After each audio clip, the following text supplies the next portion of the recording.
श्री गणेशाय नमो नमः। सरस्वती नमस्तुभ्यं वरदे कामरूपिणी विद्यारंभम करिष्यामि सिद्धिर्भवतु मे सदा। शिव शक्ति को कोटि कोटि प्रणाम।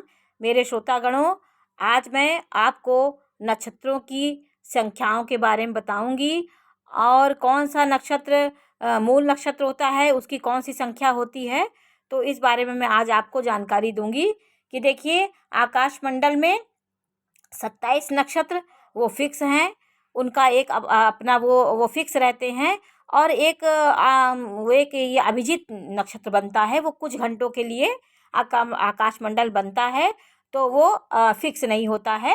वो उसका अस्तित्व वो कभी होता है, वो एक कुछ घंटों के लिए वो आकाशमंडल में बनता है।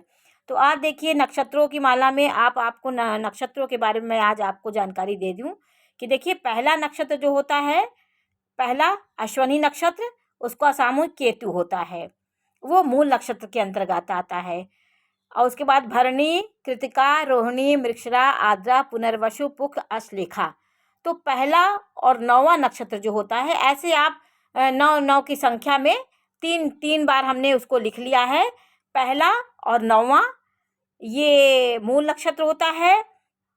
फिर 10वां और 18वां मूल नक्षत्र होता है।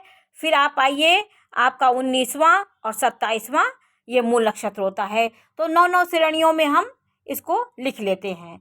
तो आप समझाने के लिए मैंने 9 में लिख लिया है कि आप पहला और 9वां ये मूल नक्षत्र होता है। उसके बाद 9वां के बाद 10वां मघा नक्षत्र होता है, वो मूल का नक्षत्र होता है। फिर 18वां होता है।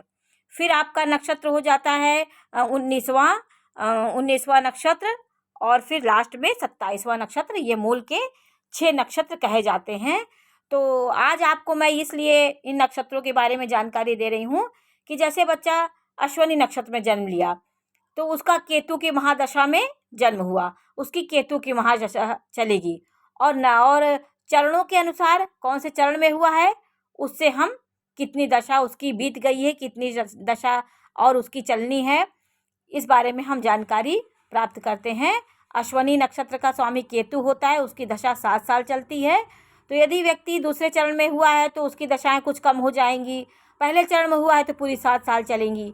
तो ऐसे ऐसे करके दशाओं के अनुसार, ये राशियों नक्षत्रों के अनुसार हमारी दशाएं चलती है। जैसे भरणी नक्षत्र में का स्वामी शुक्र होता है, और कृतिका नक्षत्र का स्वामी सूर्य होता है, रोहिणी नक्षत्र का स्वामी चंद्रमा होता है, मृगशिरा का स्वामी मंगल होता है, आद्रा का राहु होता है, पुनर्वसु का बृहस्पति होता है, पुख नक्षत्र का शनि होता है, यदि और अश्लेखा का स्वामी बुध होता है। बच्चा पुख नक्षत्र में जन्म लिया है तो शनि की महादशा उसकी चलेगी। उसके बाद शनि के बाद बुध की चलेगी, बुध के बाद फिर केतु की चलेगी, केतु के बाद शुक्र की। तो महादशाएं ऐसे ऐसे चलती, इसीलिए मैंने आपको ऐसे करके बताया है कि आप इसको समझ लीजिए। मघा नक्षत्र में जन्म हुआ है तो आप मूल के हैं।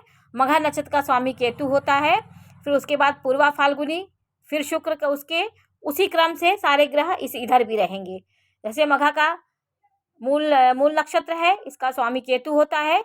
पूर्वा फाल्गुनी नक्षत्र स्वामी शुक्र, उत्तरा फाल्गुनी का सूर्य, हस्त का चंद्रमा, चित्रा नक्षत्र का मंगल, स्वाति का राहु, विशाखा नक्षत्र का स्वामी बृहस्पति, अनुराधा का स्वामी शनि और ज्येष्ठा नक्षत्र का स्वामी बुध होता है। ये भी मूल नक्षत्र में आते हैं।